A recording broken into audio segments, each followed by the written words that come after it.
Assalamualaikum warahmatullahi ta'ala wabarakatuhu. My name is Nurjana D. Adir, one of the reporter of the Madhab's School of Islamic Legal Thought.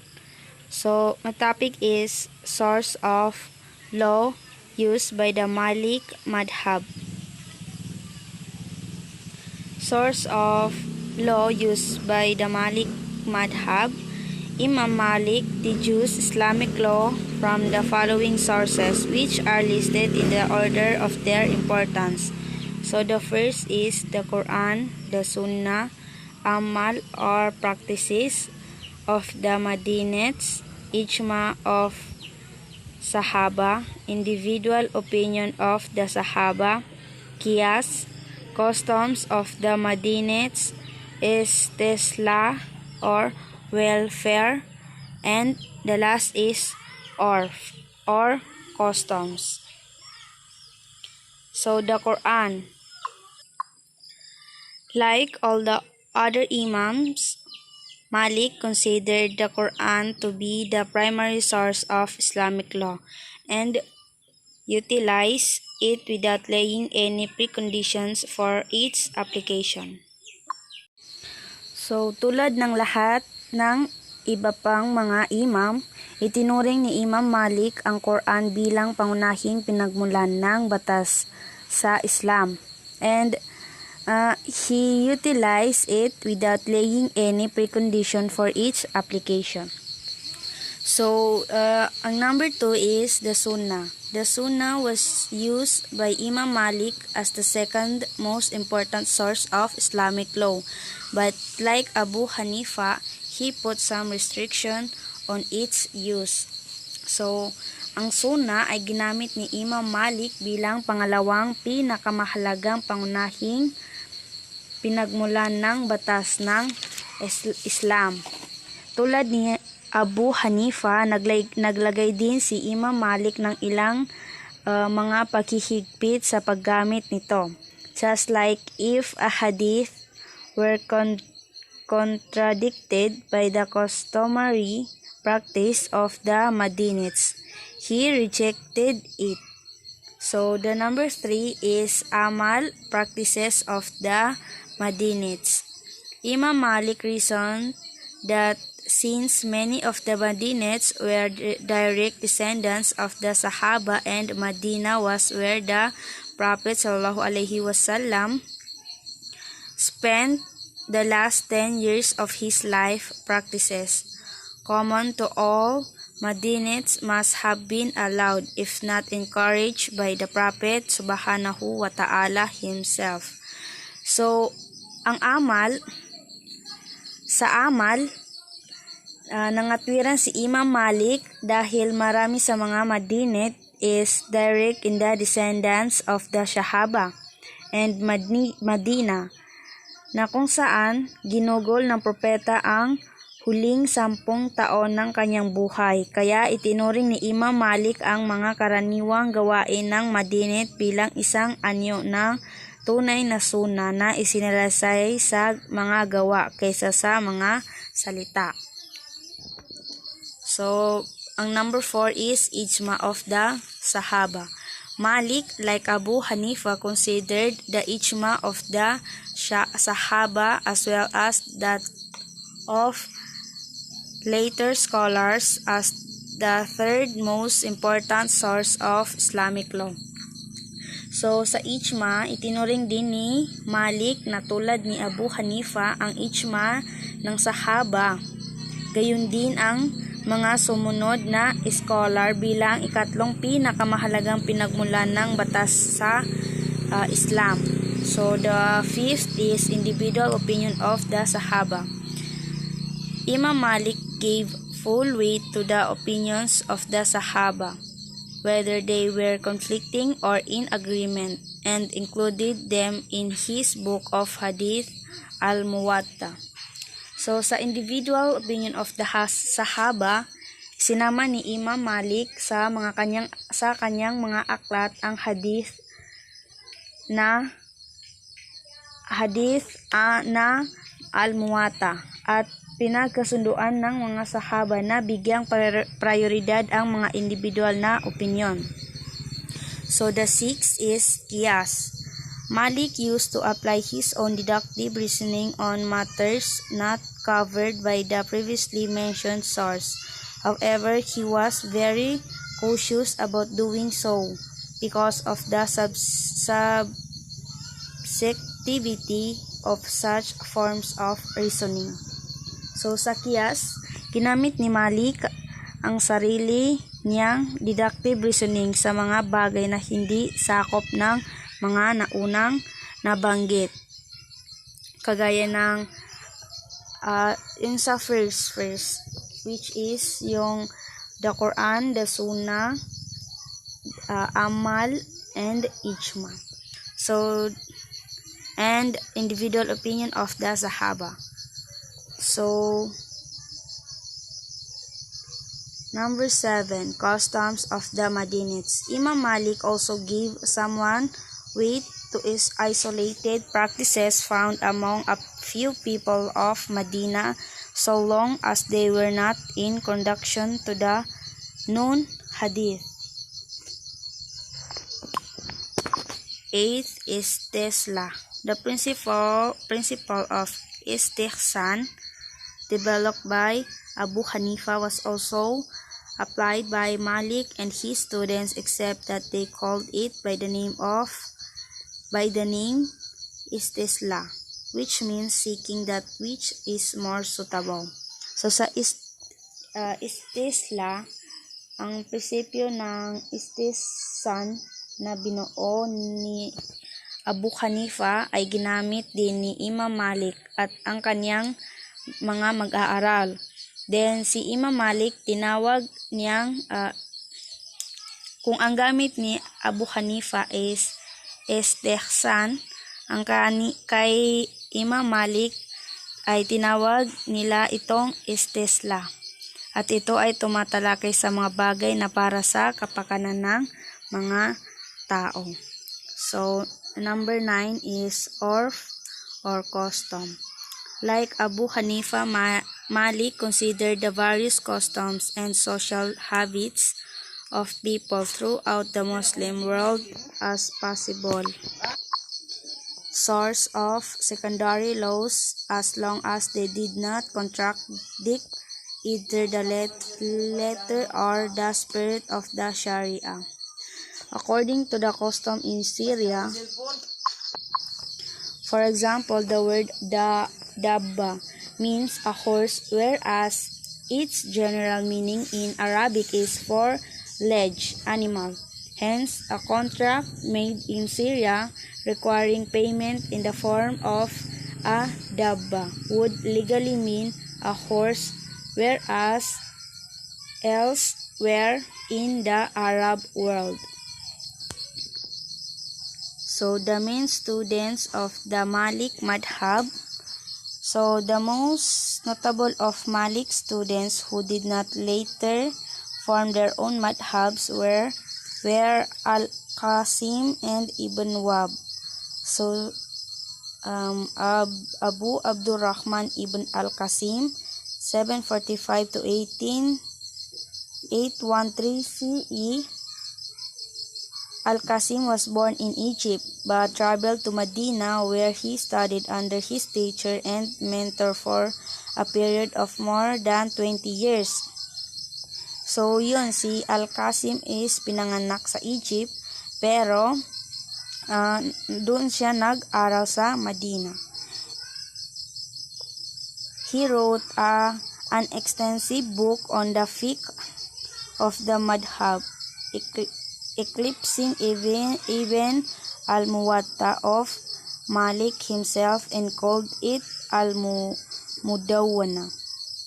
So, si Abu Abdillah Ibn Wahb naman is also traveled from Egypt to Medina. So, pareho sila ni Abdurrahman Ibn Qasim na pinanganak sa Egypt na doon nag-aral sa Medina. So, in order to study under Imam Malik, He distinguished himself in the deduction of law to such a degree that Malik gave him the title of Al-Mufti, which means the official expounder of Islamic law. Kung si Al-Qasim is sinulat niya yung extensive book on the fiqh of the madhab, si Ibn Wab naman is nag-focus sa deduction of law. And Imam Malik gave Ibn Wab the title of Al-Mufti, so which means the official expounder of Islamic law. Followers of the Malik Madhab. Today, the followers of this madhab are found mostly in Upper Egypt, Sudan, North Africa, Tunisia, Algeria, and Morocco, West Africa, which is Mali, Nigeria, Chad, etc., and the Arabian Gulf states, which is Kuwait, Qatar, and Bahrain. And now, let's proceed to the Zaydi Madhab. The founder, Imam Zayd, 700 to 740 CE. So this madhab traces its origin to one of Ali ibn Abi Talib's great-grandsons through his son Al-Hussein. Imam Zayd's father, Ali Zayn al-Abidin, was well known for his great legal knowledge and his narration of hadith. So, si Imam Zayd, born in Al-Madinah in the year 700 CE. Zayd ibn Ali soon became one of the foremost scholars of the Alawi family, and he narrated hadith from all of his relatives, including his older brother, which is Muhammad al-Baqir. Zayd expanded his knowledge by traveling to the other major centers of learning in Iraq, Kufa, Basra, and Wasit, where he sought and exchanged views with his contemporaries like Abu Hanifa and Sufyan al-Thawri. So, formation of the Zaydi Madhab. Imam Zayd was a scholar concerned mainly with the narration of hadiths and recitation of the Quran. He taught in circles of learning in the sites of Medina, Basra, Kufa, and Wasit, and thus had a large number of students. The method used by Zayd was that of narrating hadith and teaching the art of Quranic recitation. So, the formation of the Zayd Madhab, if legal questions were raised, he would solve them, or choose an opinion of one of his contemporaries like the jurist Abdurrahman ibn Abi Layla. The rulings of the Madhab were not dictated nor recorded by Zayd himself but his students. So now let's proceed to the source of law used by the Zayd Madhab. The jurists of the Madhab evolved the following sources from Imam Zayd rulings as the basis which they deduct Islam laws. So the first source of law used by Zayd Madhab is the Quran. The Quran was considered the primary source of Islamic law. So according to Zayd, the existing copy of the Quran is considered to be complete without any of the deletions claimed by many extremists. So second is the Sunnah. The sayings, actions, and approvals of the Prophet Subhanahu wa Ta'ala were considered the second most important source of Islamic law. The Sunnah was not restricted to narrations of the Alawi family or their followers, but included all reliable narration. So, just like Imam Malik, Zayd also used the second most important source of Islamic law, which is the Sunnah. So the third is Aqwal Ali, rulings and statement of Ali ibn Abi Talib, which were not merely his personal opinions, were considered by Imam Zayd to be part of the Sunnah. So that is, if Ali did not say or imply that it was his opinion, then Zayd assumed that it was from the Prophet subhanahu wa ta'ala. So, however, Zayd did not accept everything attributed to Ali and sometimes made rulings contrary to what were claimed to be Ali's rulings. For example, it is reported that Ali ruled that zakah could be collected from orphans, while Zayd ruled that it could not. So, 5 is Qiyas. According to the jurists of this madhab, both the principles of istihsan and that of istisla involve a form of analogical deduction. Consequently, they considered them a part of what was known a qiyan in the other madhab. So the istihsan and istisla from the analogical deduction, the qiyan was known as qiyas in other madhab. So 6, akal. Human intellect was considered as a source of Islamic law, where none of the previous sources was applicable.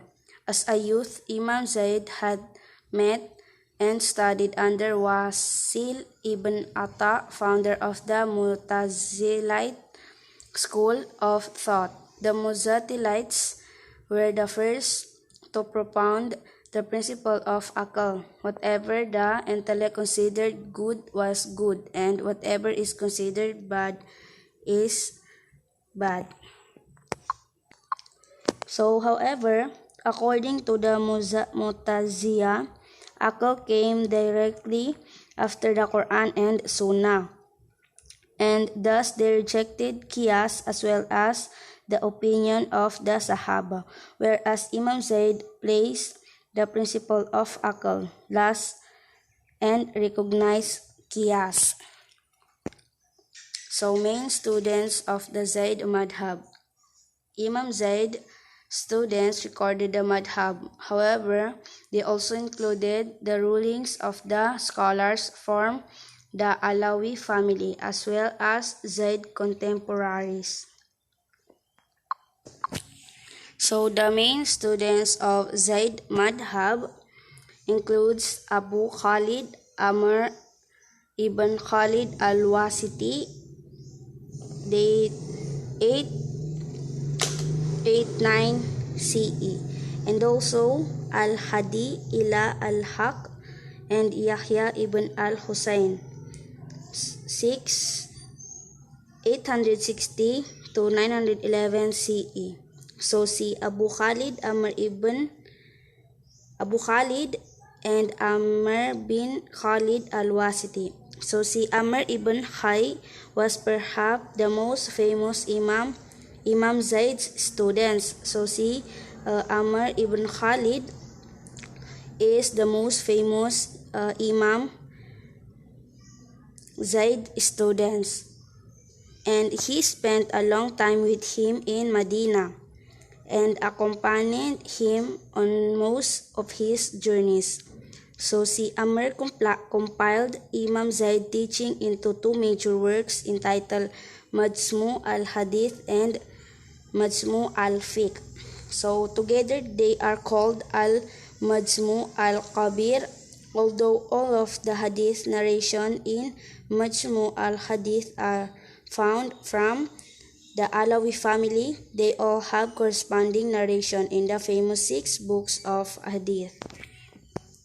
So si Al-Hadi ila Al-Haq and Yahya ibn al-Hussein 860 to 911 CE. The Zayd did not restrict themselves to the rulings of the Hussein side of the Alawi family.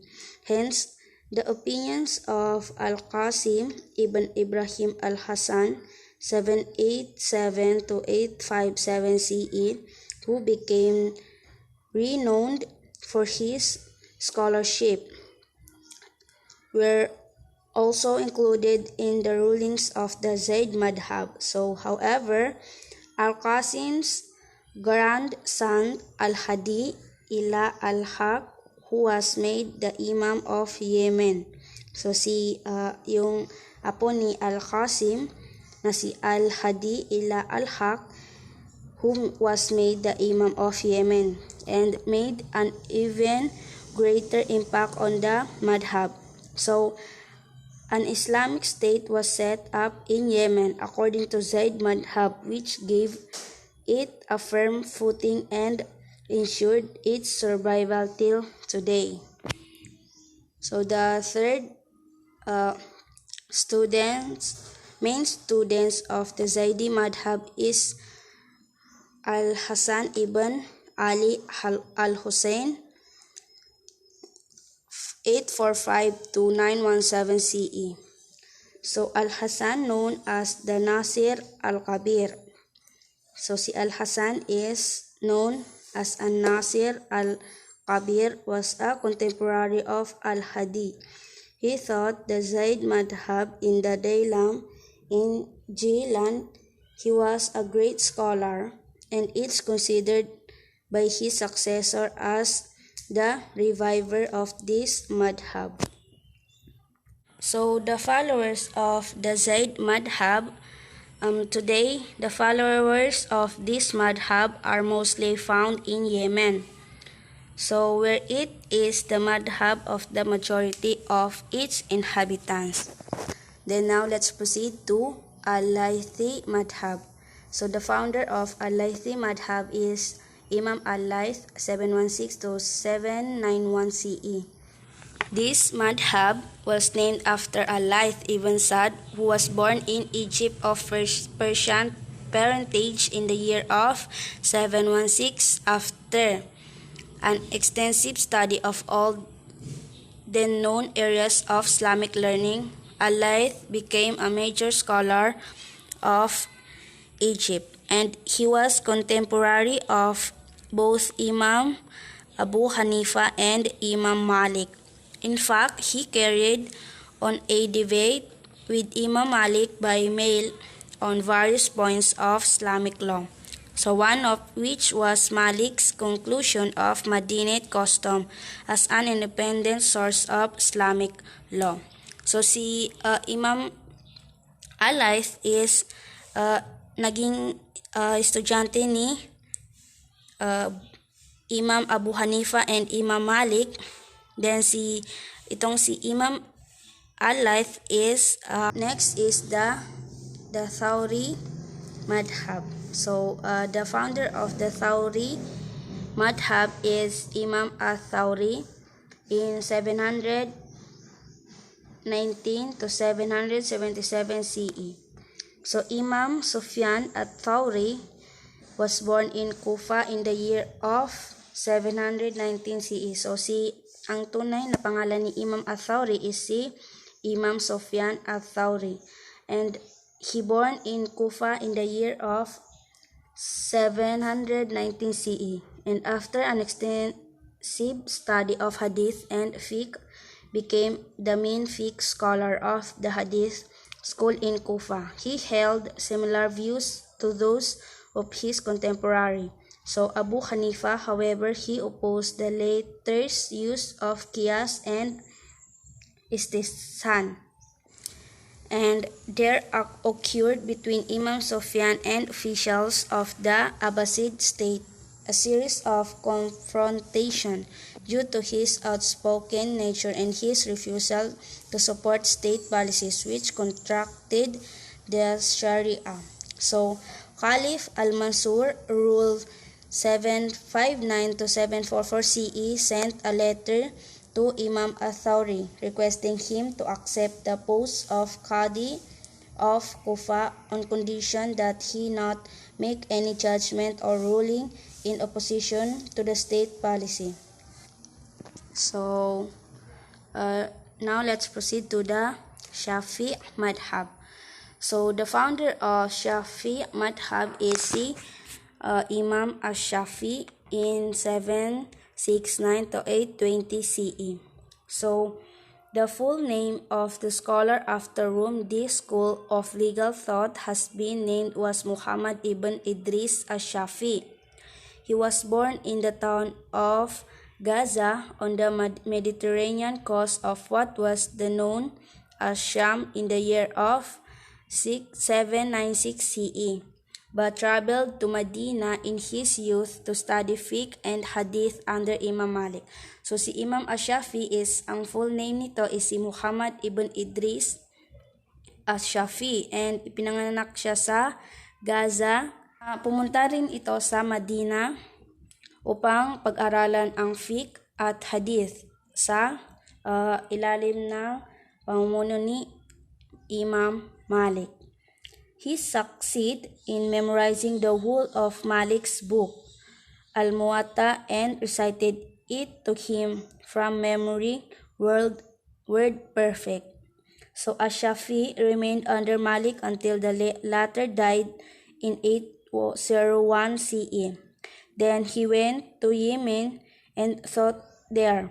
He remained there until he was accused of Shiite learning in the year 805 CE and brought as a prisoner before the Abbasid Caliph. So Harun al-Rashid ruled 786 to 809 CE in Iraq. Fortunately, he was able to prove the correctness of his belief and was subsequently released.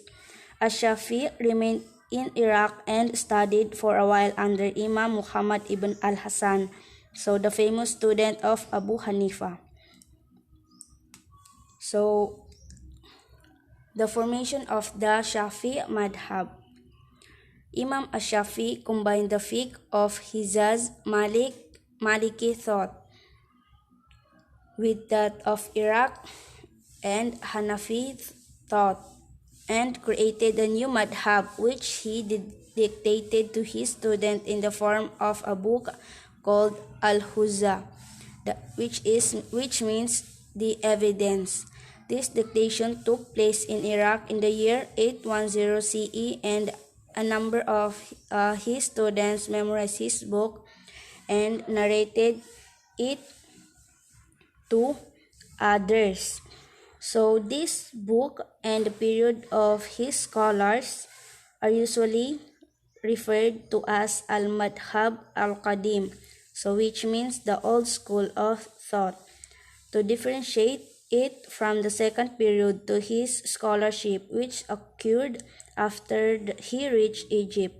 So in Egypt, he absorbed the fiqh of Imam al-Layth ibn Sa'd and dictated Al-Madhab al-Jadid, which is the new school of thought.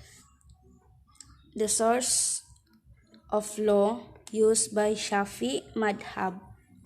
So just like Imam Zayd and Imam Malik, the first source of the source of law used by the Shafi, also the first is Quran. Al-Shafi did not differ from the previously mentioned Imams in their uncompromising stand in relation to the primacy of the Quran among the source of Islamic law. He relied on it as heavily as those before him, adding only the new insight which he gained from a deep study of its meaning. So the second source of law used by the Shafi is the Sunnah. Imam al-Shafi laid down only one condition for the acceptance of hadith, namely that they be authentic, sahih. He rejected all the other conditions set by Imam Abu Hanifa and Malik.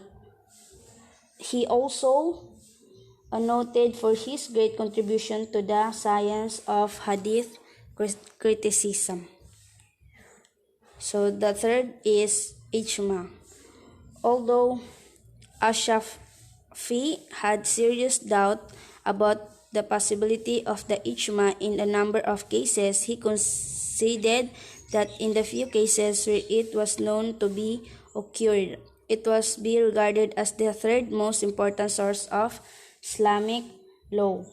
According to the source of Islamic law by Shafi'i, the third source is ijma, which is this also the third most important source of Islamic law. Even he doubts about the possibility of the ijma. So in a number of cases, and he considered that in the few cases where it was known have to occur. So the fourth is individual opinions of the Sahaba. So just like Imam Malik, the fourth source of Islamic law used by Shafi is the individual opinions of the Sahaba. The credence was given by Imam Ash-Shafi to be individual opinions of the Sahaba on condition that they were not at variance with each other. So if there were conflicting opinions among the Sahaba on a legal point, he, like Abu Hanifa, would choose whichever opinion was the closest to the source and leave the rest. So the fifth is qiyas, was in the Imam opinion a valid method for deducing further laws from the previous sources.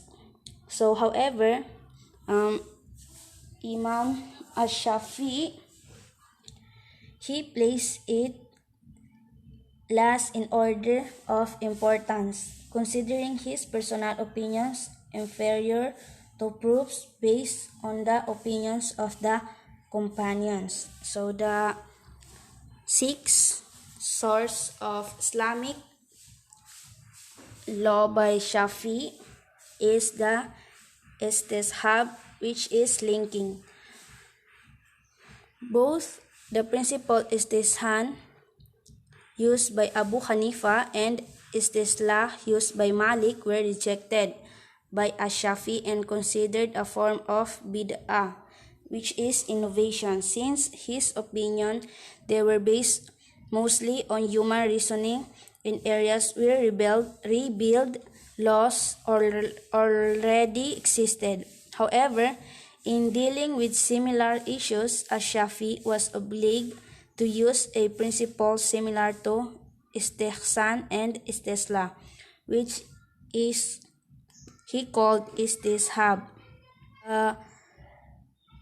Istihsan used by Abu Hanifa and istislah used by Malik is rejected by Shafi because he said that both are considered a form of bid'ah, which is the innovation. So in his opinion, he used another term of istihsan and istislah, which is he called istishab. So the main students of Shafi madhab. So the most important of Imam Ash-Shafi's student who continued to follow his school of thought were Al-Muzani, Arabi, and Yusuf ibn Yahya. So the title of Al-Muzani book is Muqtasal Al-Muzani. So this book became the most widely read fiqh book of the Shafi' madhab. So the second main student of our Shafi is Arabi al-Maradi in 790 to 873 CE. So Arabi was noted as the main narrator of Ash-Shafi's book He wrote it down during Imam Ash-Shafi's lifetime along with Ar-Rasala and other books. So si Arabi al-Maradi is a main narrator of Shafi's book which is So sinulat ni Arabi ito during Imam Ash-Shafi lifetime. So the third is Yusuf ibn Yahya al-Buwaiti. Yusuf ibn Yahya al-Buwaiti succeeded Ash-Shafi as the main teacher of the madhab. So si Yusuf ibn Yahya al-Buwaiti is the main teacher of the madhab. So he was imprisoned and tortured to death in Baghdad. So si Yusuf is nakulong and tinorture at namatay sa Baghdad because he rejected the officially sanctioned Mutazilite philosophy on the creation of the Quran. So yun, namatay siya dahil tinanggihan niya yung officially sanctioned Mutazilite philosophy on the creation of the Quran. So the followers of the Shafi madhab. So the majority of the followers of the Shafi madhab are now to be found in Egypt, Southern Arabia, which is Yemen and Hadramaut, Sri Lanka, Indonesia, Malaysia, and East Africa, which is in Kenya, Tanzania, and Suriname in South Africa. So yun, majority sa followers ng Shafi madhab ay makikita sa Egypt, Southern Arabia, sa Yemen, Hadramaut, and Sri Lanka, Indonesia, Malaysia, and East Africa. Sa East Africa, which is Kenya and Tanzania, and Suriname in South Africa, South America. So let's proceed to the Hanbali madhab. So the founder of Hanbali madhab is Imam Ahmad, 778 to 855 CE. The scholar to whom this madhab is attributed is Ahmad ibn Hanbal Ash-Shaybani. So ang founder na to is his complete name is Ahmad ibn Hanbal Ash-Shaybani. Is born in Baghdad in the year of 778 CE, and Imam Ahmad became one of the greatest memorizers and narrators of hadith of his time. So concentrating on the study of hadith, Ahmad studied fiqh and hadith science under Imam Abu Yusuf, the famous student Abu Hanifa, as well as under Imam Ash-Shafi himself. Imam Ahmad went through a series of persecution under the caliphs of his time due to their adoption of Mutazilite philosophy. So si Imam Ahmad is students of Imam Abu Yusuf, which is si Imam Abu Yusuf is famous students ni Abu Hanifa. So the formation of the Hanbal madhab. Imam Ahmad's greatest concern was the collection, narration, and interpretation of hadith. So si Imam Ahmad, ang concern lang niya is the collection of narration and interpretation of hadith. His teaching method consisted of dictating hadith from his vast collection known as Al-Musnad, which contained over 30,000 hadith, as well as various opinions of the Sahaba concerning their interpretation. So he would then apply the hadith all or rulings to various existing problems. And if he could not find a suitable hadith or opinion to solve a problem, he would offer his own opinion while forbidding his students to record any of his own solution. So, as the result of problem, his madhab was recorded not by his students, by their students.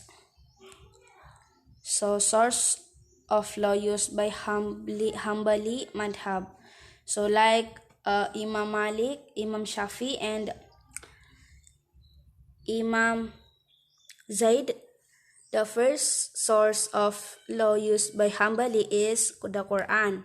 There was no difference between the way Ahmad ibn Hanbal approached Quran and that of those who preceded him. So, in other words, the Quran was given precedence over all else under all circumstances. So, the second source of law used by the Hanbali madhab is the Sunnah. Likewise, the Sunnah of the Prophet subhanahu wa ta'ala occupy the number 2 position among the fundamental principles used by the founder of this school in the deduction of law. So, si Hanbali is only stipulation was that it be marfu. Example is attribute directly to the Prophet subhanahu wa ta'ala. So the third source of law used by the Hanbali madhab is ijma of the Sahaba. So Imam Ahmad recognized the consensus of opinion of the Sahaba and placed it in the third position among the fundamental principles. So, however, he discredited the claims of ijma outside the era of the Sahaba as being inaccurate due to the vast number of scholars and their wide diffusion throughout the Muslim empire.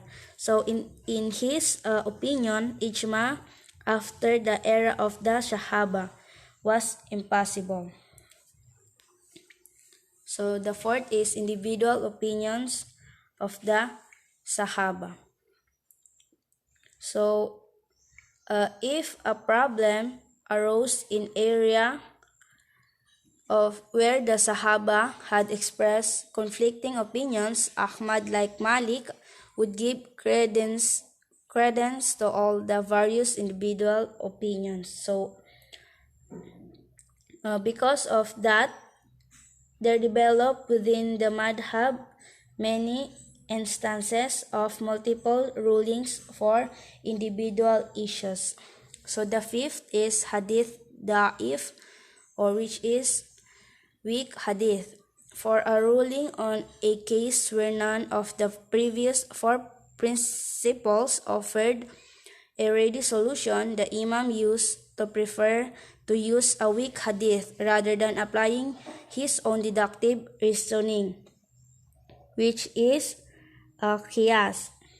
So, however, so this was the condition that the weakness of the hadith was not due to the fact that one of its narrators was classified as a fasik, degenerate, as a kadhab, or which is the liar. So sixth is qiyas. As a last result, that is when no other major principle could be directly applied, Ahmad would reluctantly apply the principle of qiyas and deduce a solution based on one or more of the previous principles. So the qiyas is the last source of use by Hanbali madhab. So let's proceed to the main students of Hanbali madhab. So Imam Ahmad main students were his own 2 sons, Saleh and died 873 CE, and Abdullah and died 903 CE. So the main students of Hanbali Madhab is his own son, which is named Salih and Abdullah. So Imam Bukhari and Muslim, compilers of the most outstanding collection of hadith, were among the great scholars of hadith who studied under Imam Ahmad. So yun yung main students of the Hanbali Madhab. The followers of the Hanbali Madhab, so the majority of the followers of this Madhab can now be found in Palestine and Arabia. Its survival in Saudi Arabia, after almost completely dying out elsewhere in the Muslim world, is due to the fact that the founder of the so-called Wahhab had studied under scholars of the Hanbali Madhab, and thus it unofficially became the fiqh madhab of the movement.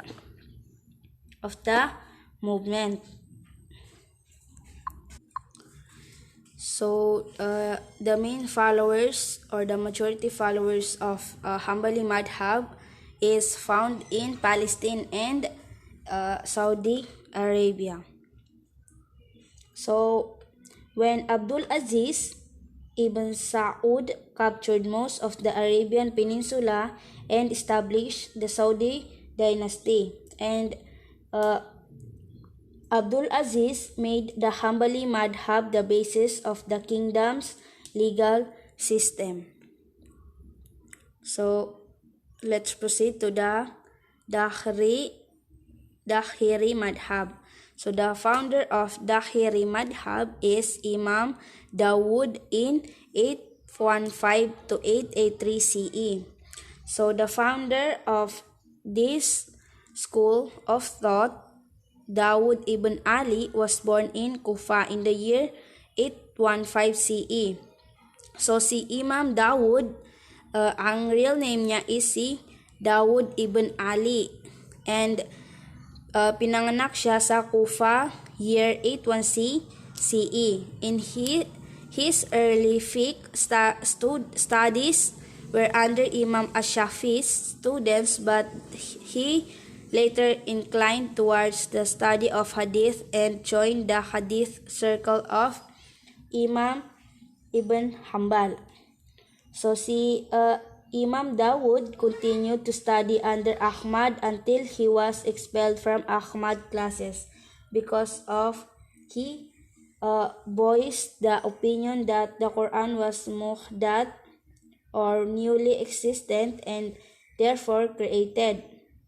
So si after mag-aral ni Imam Dawood under Ahmad is he expelled because her opinion that the Quran was muhdath, which is the meaning of muhdath is newly existent and created. So after his expulsion, he took the independent path of reasoning based on the obvious and literal meaning, dahir, of the text of the Quran and the Sunnah. So because of this approach, his madhab was called the Dahiri Madhab, and he became known as Dawood ad-Dari. So the Quran and Sunnah. So like all of other Imams, Dawood considered the Quran to be the foremost source of Islamic law, followed by Sunnah. So only literal interpretation of their texts were considered by him to be valid. So that is, they were only to be applied in the particular circumstances which they describe. So next is Ijma and the Sunnah. Imam Dawood gave credence to the Ijma of the Sahaba.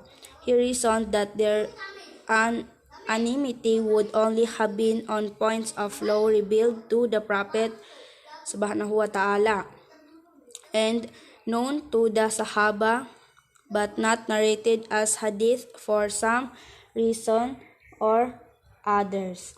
So therefore, the ijma of the Sahaba were not considered by himas resulting from the reasoning, which is the qiyas.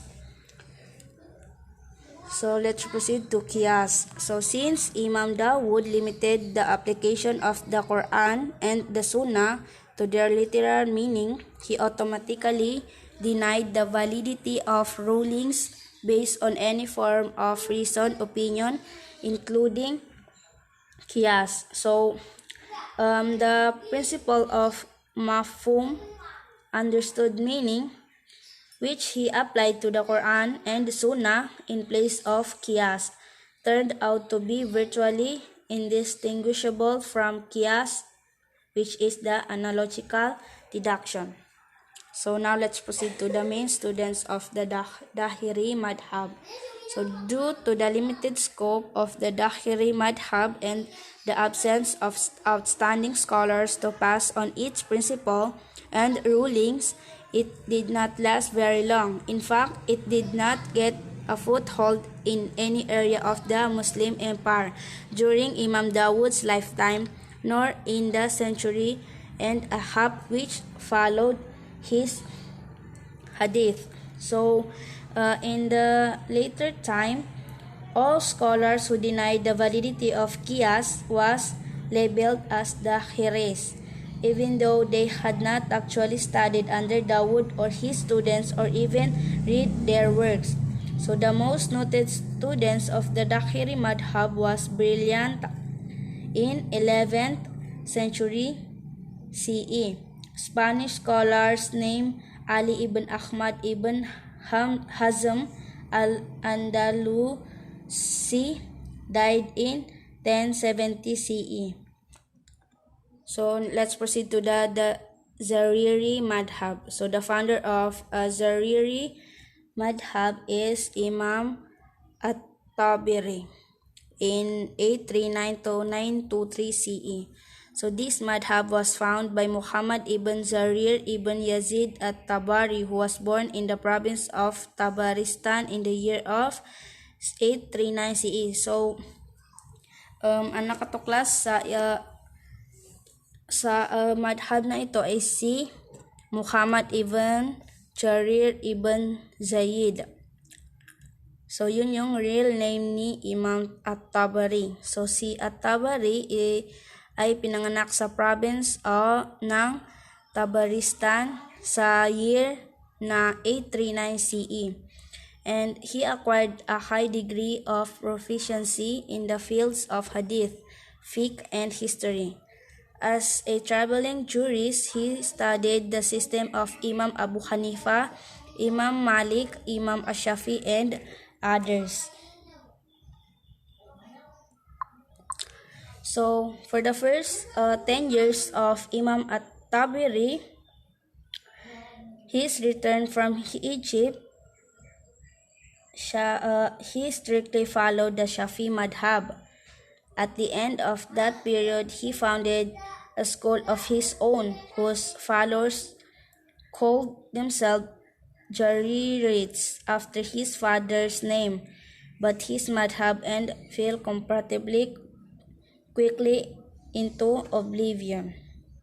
So, si Ibn Jarir is the most noted for his outstanding tafsir in Quran, which he called Jami' al-Bayan, but which became known as Tafsir at-Tabari. So, of equal importance and fame was his history of the world called Tarikh ar-Rusul wal Muluk, commonly known as Tarikh at-Tabari. So, that's all. Thank you.